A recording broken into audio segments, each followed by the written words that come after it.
अस्सलाम वालेकुम, hope you all are fine. अच्छा, आज चैप्टर नंबर 2 सेकंड ईयर का सपोर्ट एंड मूवमेंट स्टार्ट करते हैं।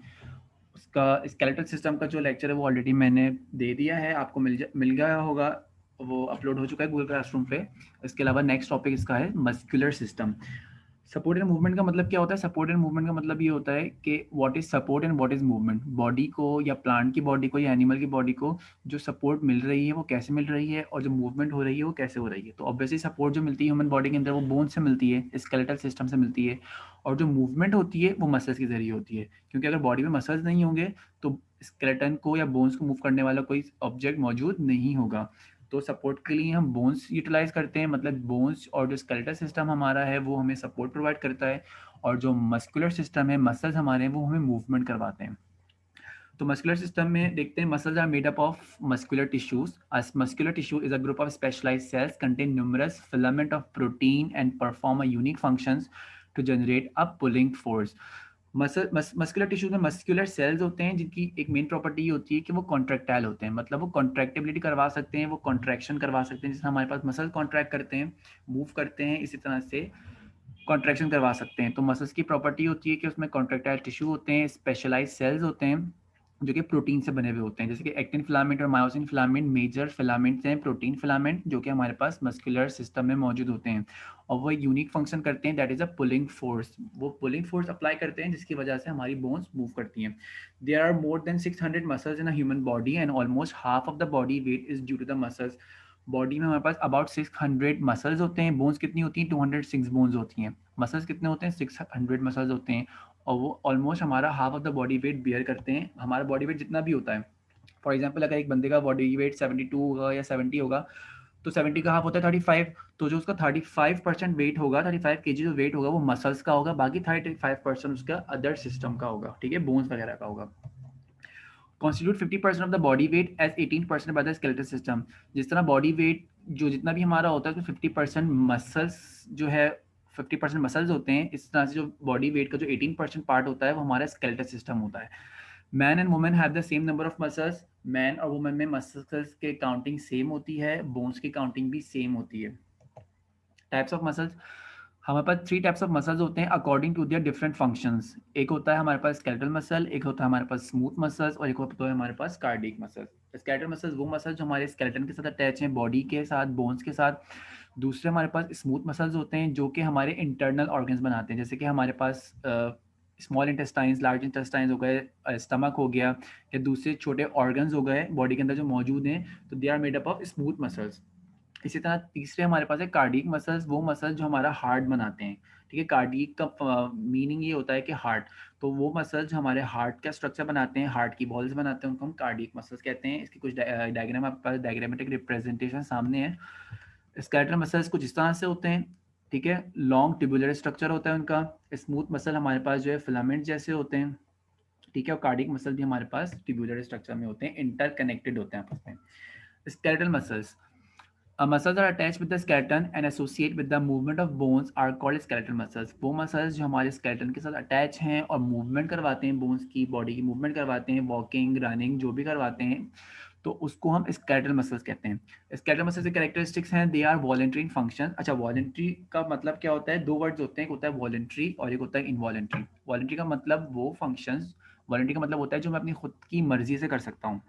तो वॉलेंट्री फंक्शंस वो फंक्शन होते हैं जो मेरी मर्जी से अकॉर्डिंग टू माय विश और विल हो सकते हैं, that are voluntary functions.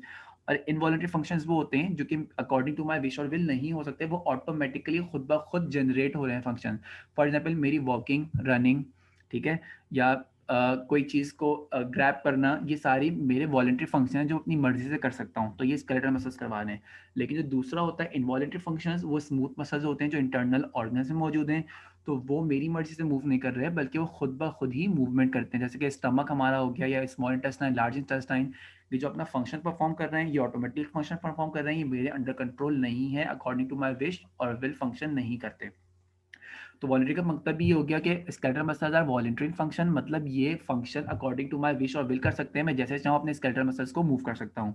They can contract strongly and rapidly. Skeletal muscles contract अच्छी तरह कर सकते हैं, स्ट्रांगली और rapidly. Striated muscles because they show alternate dark and light bands. Skeletal muscles are striated muscles. Striated muscles मतलब इनके muscles के अंदर striations होती हैं. जिस तरह आपको यहाँ पे स्केलेटल मसल नजर आ रहा है, इसमें स्ट्रिएशन है. मतलब क्या है, एक लाइट बैंड नजर आ रहा होगा, एक डार्क बैंड नजर आ रहा होगा. तो जो मसल होता है उसमें एक लाइट बैंड आता है, एक डार्क बैंड आता है, फिर एक लाइट बैंड, फिर एक डार्क बैंड, फिर एक लाइट बैंड, फिर एक डार्क बैंड.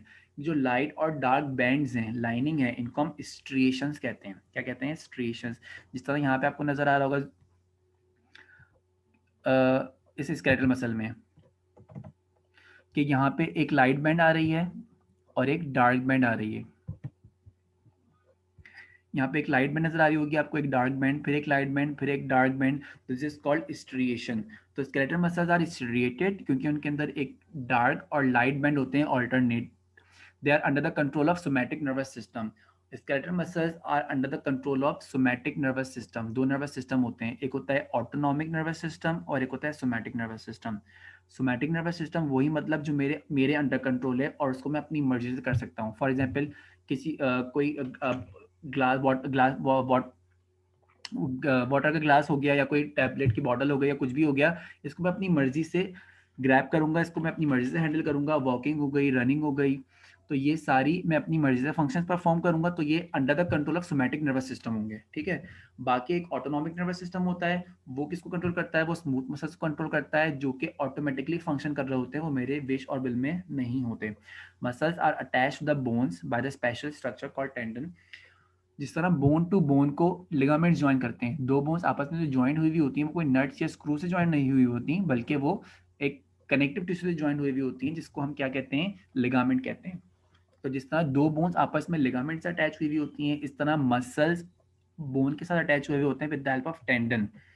जिस तरह यहाँ पे आपको एक बोन नजर आ रही होगी, ठीक है. अब इस बोन के साथ ही मसल अटैच है एक कनेक्टिव टिश्यू के साथ, उसको हम टेंडन कहते हैं. अच्छा, फंक्शन क्या होता है मसल स्केलेटल मसल्स का? They help to move the body parts. Body parts में जिस तरह चाहूँ अपनी विश और विल से मूव कर सकता हूँ, because skeletal muscles are the voluntary in functions and they are under the control of somatic nervous system. वो नर्वस सिस्टम जिसको मैं अपनी मर्जी से कंट्रोल कर सकता हूँ. अच्छा, स्केलेटल मसल्स की कवरिंग होती है एपीमीजियम, पेरीमीजियम और एंडोमीजियम. एपीमीजियम जो है वो इंटायर मसल के ऊपर कवरिंग देता है, पेरीमीजियम हमारे पास फेशिया के ऊपर कवरिंग देता है और एंडोमीजियम हमारे पास मसल फाइबर्स पे कवरिंग देता है. जिस तरह आपका यहाँ पे आपको मसल नजर आ रहा होगा, तो उस मसल की जो बिल्कुल आउटर कवरिंग है, जो पूरे मसल के ऊपर है, ये वाली मसल की जो आउटर कवरिंग है जो पूरे मसल के ऊपर है, उसको हम कहते हैं एपीमीजियम. ये वाइट लेयर नजर आ रही होगी आपको, एक कनेक्टिव टिश्यू की लेयर होती है, उसको हम कहते हैं एपीमीजियम.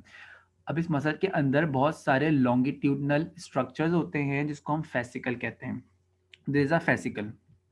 ये जो एक आपको बाहर एलोंगेटेड स्ट्रक्चर नजर आ रहा है, this this is the fascicle. ठीक है. तो इसके ऊपर जो कवरिंग होगी उसको हम क्या कहते हैं? उसको हम कहते हैं पेरीमीजियम. जिस तरह यहाँ पे बहुत सारे एलोंगेटेड स्ट्रक्चर्स फेसिकल्स मौजूद हैं एक मसल के अंदर, बहुत सारे फेसिकल, एक फेसिकल ये रहा, एक फेसिकल ये रहा, एक फेसिकल ये रहा, तो इसके ऊपर जो कवरिंग होगी उसको हम क्या कहते हैं? पेरीमीजियम कहते हैं. इसी तरह से फेसिकल के अंदर बहुत सारे मसल फाइबर्स होते हैं, उन मसल फाइबर्स के ऊपर जो कवरिंग होती है उसको हम कहते हैं एंडोमीजियम. ये हमारे पास फेसिकल है, इसमें बहुत सारे लॉन्गिट्यूडनल और स्ट्रक्चर मौजूद होंगे जिसको हम मसल फाइबर कहते हैं. तो उस मसल फाइबर के ऊपर जो कवरिंग होगी उसको हम एंडोमीजियम कहते हैं. तो तीन लेयर्स होंगे, एक हो गई एपीमीजियम जो कि इंटायर मसल के ऊपर है, एक हो गई पेरीमीजियम जो कि फेसिकल्स के ऊपर है, और एक हो गई एंडोमीजियम जो कि इनसाइड मौजूद है मसल्स फाइबर के ऊपर. अच्छा जी. Then we have cardiac muscles. Cardiac muscles which are present only inside the wall of heart are called cardiac muscles. वो मसल जो हमारा हार्ट को फॉर्म करते हैं, हमारे हार्ट की वॉल्स बनाते हैं, उसको हम कार्डियक मसल्स कहते हैं. कार्डियक मसल्स की जो करेक्टरिस्टिक्स हैं, they are striated muscles. Cardiac muscles भी स्ट्रेटेड होते हैं क्योंकि उनके ऊपर स्ट्रेशन मौजूद होती हैं, एक लाइट बैंड होता है, एक डार्क बैंड होता है. They are involuntary in function and fatigueless. Cardiac muscles जो होते हैं वो इनवॉलंटरी फंक्शन होते हैं. जैसे मैंने आपको बताया, वॉलंटरी फंक्शंस वो होते हैं जो मैं अपनी मर्जी से करता हूँ, और इनवॉलंटरी फंक्शंस वो होते हैं जो कि automatically under the nervous control होते हैं. तो cardiac muscle are the involuntary, ये मेरे कंट्रोल में नहीं है. हार्ट खुद ब खुद पंप कर रहा है अकॉर्डिंग टू माई विश और विल, पंप नहीं कर रहा. अगर मैं चाहूँ तो अपना हार्ट की पंपिंग रोक नहीं सकता, अगर मैं चाहूँ अपनी हार्ट की पंपिंग बढ़ा नहीं सकता. क्यों? क्योंकि cardiac muscle are under control of autonomic nervous system जो कि इनवॉलंटरी फंक्शंस करवाती है. Also the cardiac muscles are fatigueless. Fatigueless मतलब जिस तरह हम अगर कंटिन्यूस एक्सरसाइज करें या बहुत ज़्यादा वर्क करें, हार्ड वर्क करें, तो हम थक जाते हैं, ठीक है? और हम कुछ देर के लिए रुक जाते हैं और रेस्ट करते हैं, लेकिन कार्डियक मसल ऐसा नहीं है, उसमें फटीग नहीं होती, वो रेस्ट नहीं करता, वो continuously from your birth to your death काम करता रहेगा, पंप करता रहेगा, थोड़ी सी देर का भी रेस्ट नहीं लेता, ठीक है? तो इसको हम कहते हैं फटीगलेस। कार्डियक मसल्स फटीगलेस होते हैं, उनमें कोई थकन नहीं होती, वो रिलैक्स नहीं करते, वो कंटिन्यूअसली काम करते हैं, फंक्शन करते हैं from your birth till your death. अच्छा, cardiac muscles contract and relax continuously in the rhythmic contraction called heartbeat. Cardiac muscles जो कंटिन्यूअस रिदमिक कॉन्ट्रैक्शन करते हैं, बार बार पंपिंग करते हैं, उसको हम हार्ट बीट कहते हैं। आपने फर्स्ट ईयर में पढ़ा होगा, cardiac muscles have more mitochondria to continuous supply of energy. Cardiac muscles में ऑब्वियसली कार्डियक सेल्स मौजूद हैं, तो सेल्स के अंदर क्या मौजूद होता है? न्यूक्लियस, माइटोकॉन्ड्रिया, एंडोप्लाज्मिक रेटिकुलम, बहुत सारे ऑर्गेनिज्म मौजूद होते हैं। तो कार्डियक मसल्स के अंदर एंडोप्लाज्मिक रेटिकुलम के साथ साथ माइटोकॉन्ड्रिया बहुत ज़्यादा क्वांटिटी में होता है, क्योंकि माइटोकॉन्ड्रिया का फंक्शन हमने पढ़ा था कि they are the power house of the cell, help in the production of ATP, adenosine triphosphate. ATP क्या होती है? A type of energy compound जो कि हमारी बॉडी यूटिलाइज करती है। बॉडी हमेशा एनर्जी को डायरेक्ट यूटिलाइज नहीं करती, पहले वो उसको एटीपी में कन्वर्ट करती है, फिर उसके बाद एटीपी यूटिलाइज होती है as a form of energy. तो ऑब्वियसली हार्ट कंटिन्यूसली फंक्शन कर रहा है from your birth till your death, और रेस्ट नहीं ले रहा, वो फटीगलेस है, तो इसलिए उसको एनर्जी भी कंटिन्यूसली चाहिए, चाहे आपकी बॉडी में एनर्जी हो या ना हो। इसलिए कार्डियक मसल्स के अंदर माइटोकॉन्ड्रिया की कंसंट्रेशन या क्वांटिटी बहुत ज़्यादा होती है, जिसकी वजह से वो ज़्यादा से ज़्यादा एनर्जी प्रोड्यूस करते हैं ताकि हार्ट की पंपिंग ना रुके। Cardiac muscles regulate by the sino arterial node और द पेसमेकर। फर्स्ट टाइम आपने पढ़ा होगा स्ट्रक्चर ऑफ हार्ट, उसमें एस ए नोड होता है जो कि इलेक्ट्रिकल इंपल्सेस प्रोड्यूस करता है ताकि हार्ट पंप कर सके। Heart is a quite independent of nervous system. For its contraction and heartbeat is generated by the cardiac muscles itself.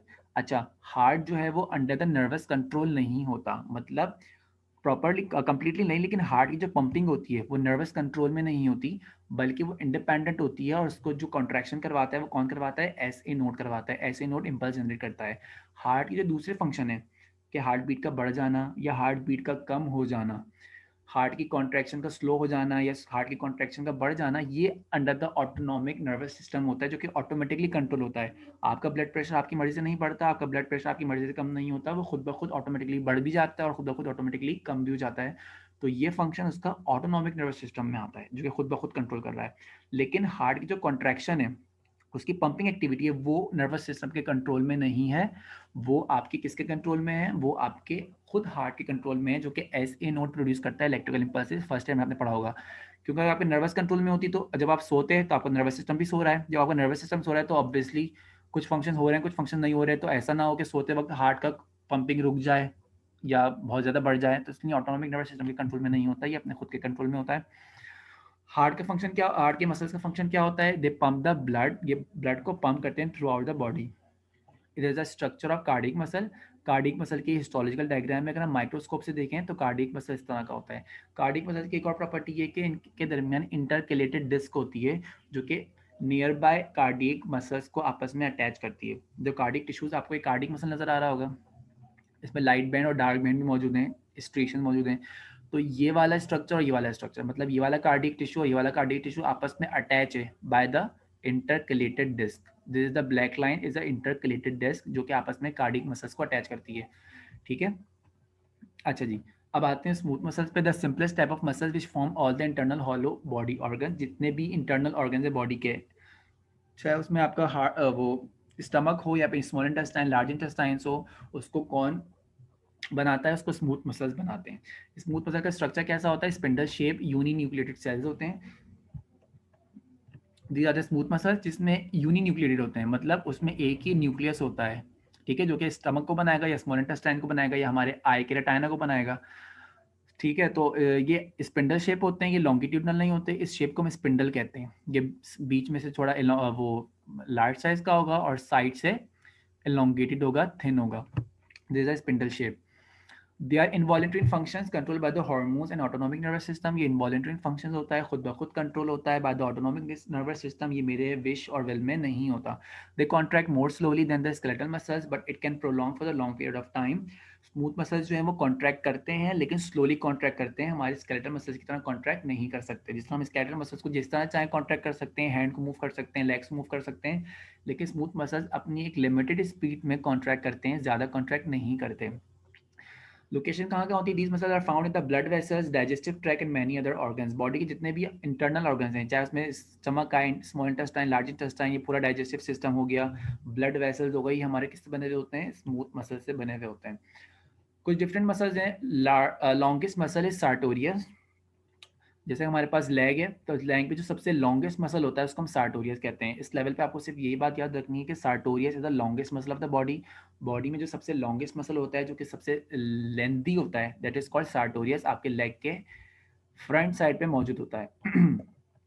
Then largest muscle is gluteus maximus. ये जो आपका hip muscle है, ये लार्जेस्ट मसल होता है, इसको हम ग्लूटियस मैक्सिमस कहते हैं। इसी ग्लूटियस मैक्सिमम में आपके इंट्रावीनस इंजेक्शंस लगते हैं।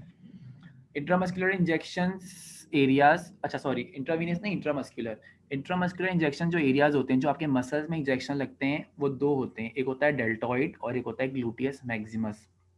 अभी ग्लूटियस मैक्सिमम आपको बताया, जो लार्जेस्ट मसल होता है, एक तो उसमें इंट्रामस्कुलर इंजेक्शंस लगता है, और दूसरा जो हमारा डेल्टॉइड मसल होता है, शोल्डर का मसल, इसमें हमारे पास इंट्रामस्कुलर इंजेक्शन लगते हैं।